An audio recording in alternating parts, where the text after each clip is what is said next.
જય હિન્દ વિદ્યાર્થી મિત્રો, સ્વાગત છે આપનું સરસ્વતી લેક્સિકોન લેબમાં, જ્યાં થાય છે સમજણ, શાણપણ અને બુદ્ધિ ક્ષમતાનો સંગમ. શું તમે ધોરણ 10ના ગણિત વિષયમાં પાવરફુલ બનવા માંગો છો? આ વિડીયો જોયા બાદ જો તમને એવું અનુભવાય કે હવે ગણિત સ્પષ્ટ રીતે સમજાયું અને વિશ્વાસ ઊભો થાય તો આ વિડીયોને લાઈક કરજો અને હા, ચેનલને સબસ્ક્રાઈબ કરવાનું ભૂલતા નહીં. એ મિત્રો સાથે જરૂરથી શેર કરજો જેમને ગણિત વિષય અઘરો લાગે છે. તો જોડાયેલા રહો સરસ્વતી લેક્સિકોન લેબ સાથે. કેમ છો વિદ્યાર્થી મિત્રો? આજે આપણે કરવાના છે ત્રિકોણમિતીય પરિચય ચેપ્ટર 8નું ઉદાહરણ નંબર 6. પાછલા વિડીયોમાં આપણે ત્રિકોણમિતીય કોષ્ટક કઈ રીતે સરળ રીતે શીખી શકાય એ આપણે જોયું હતું.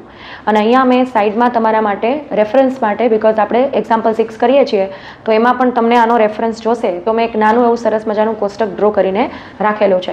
અને આપણે ગયા વિડીયોમાં વાત પણ થઈ હતી કે એક્ઝામમાં તમારે કોષ્ટક દોરવાનું છે તો તમારે પણ આટલું વ્યવસ્થિત રીતે કોષ્ટક દોરીને રાખી દેવાનું, જેથી તમને એક્ઝામમાં પૂછાયેલા સમ્સમાં માપ મૂકવામાં થોડીક સરળતા રહે.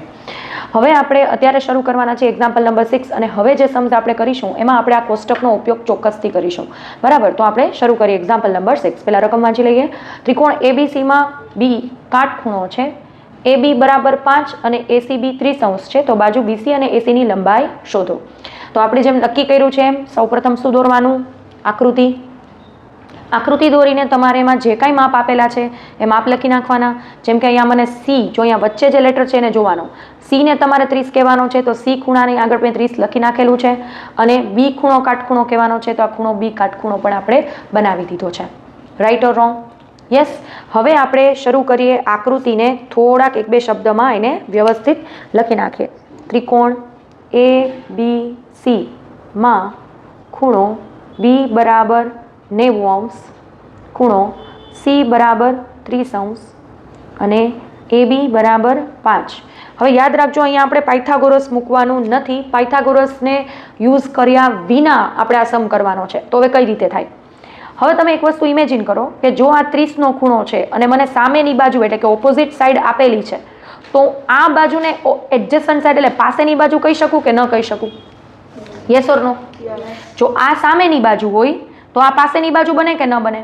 તો સામેની બાજુ ને પાસેની બાજુ બેય આવે એવો કોઈ ગુણોત્તર તમને યાદ આવે છે?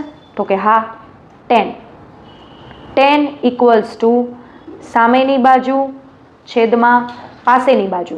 અને આપણે અહીંયા લેશું 10C ઇક્વલ્સ ટુ સામેની બાજુ એટલે AB અને પાસેની બાજુ એટલે BC. રાઈટ? હવે 10C માં આપણને વેલ્યુ આપી દીધી છે. કેટલી કીધી છે? 30. તો આપણે લખશું અહીંયા 10 30 ઇક્વલ્સ ટુ ABનું મેઝરમેન્ટ આપ્યું છે 5, પણ BC મારે શોધવાનું છે એટલે BC ની વેલ્યુ હું અત્યારે મૂકીશ નહીં, બીકોઝ મારી પાસે છે જ નહીં, તો મૂકું ને.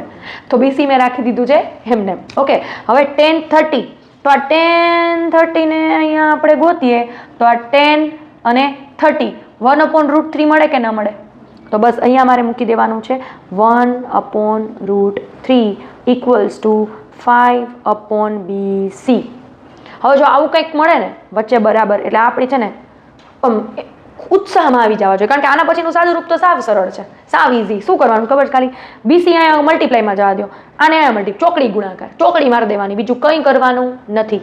BC 1 BC ઇક્વલ્સ ટુ √3 5 સાથે મલ્ટીપ્લાય કરો તો આમ 5√3 મૂકી શકાય કે નહીં? તો જો મને BC ની વેલ્યુ મળી ગઈ, શું મળી ગઈ? 5√3. હવે એમ થાય √3 આનું શું કરવાનું દીદી? એનું કાંઈ નહીં કરવાનું, એ એમને રાખવાનું. એ આપણને માપ મળી ગયું 5√3 સેન્ટીમીટર. બિકોઝ અહીંયા ABનું માપ સેન્ટીમીટરમાં આપ્યું છે, તો આપણા જવાબમાં પણ આપણે એકમ લખશું. પ્રશ્નમાં એકમ આપ્યો હોય, યુનિટ આપ્યો હોય, તો આન્સરમાં પણ યુનિટ લખવો નેસેસરી છે. તો આપણને BC મળી ગયું છે. હવે આપણે શું ફાઇન્ડ કરવાનું છે? AC. અગેન વિચારો કે જો એંગલ C છે અને મને સામેની બાજુ આપી છે અને મારે પાસે કર્ણ શોધવો છે, તો સામેની બાજુને કર્ણ આવતું હોય એવો કયો ગુણોત્તર છે? સાબાના છેદમાં કર્ણ, સાઇન. Very good. તો હું લઈશ હવે સાઇન C ઇક્વલ્સ ટુ સાબાના છેદમાં કર્ણ. અને સાઇન C માં સાઇન C ની વેલ્યુ આપી છે મને 30. જો C કેટલું આપ્યું છે? 30 ઇક્વલ્સ ટુ સાબા, સાબા એટલે AB અને કર્ણ એટલે AC. સાઇન 30, હવે જો સાઇન 30 ની વેલ્યુ મને અહીંયા મળશે કે નહીં? સાઇન 30 એટલે 1/2, તો 1/2 મૂકી દીધું ઇક્વલ્સ ટુ AB કેટલું છે મારી પાસે?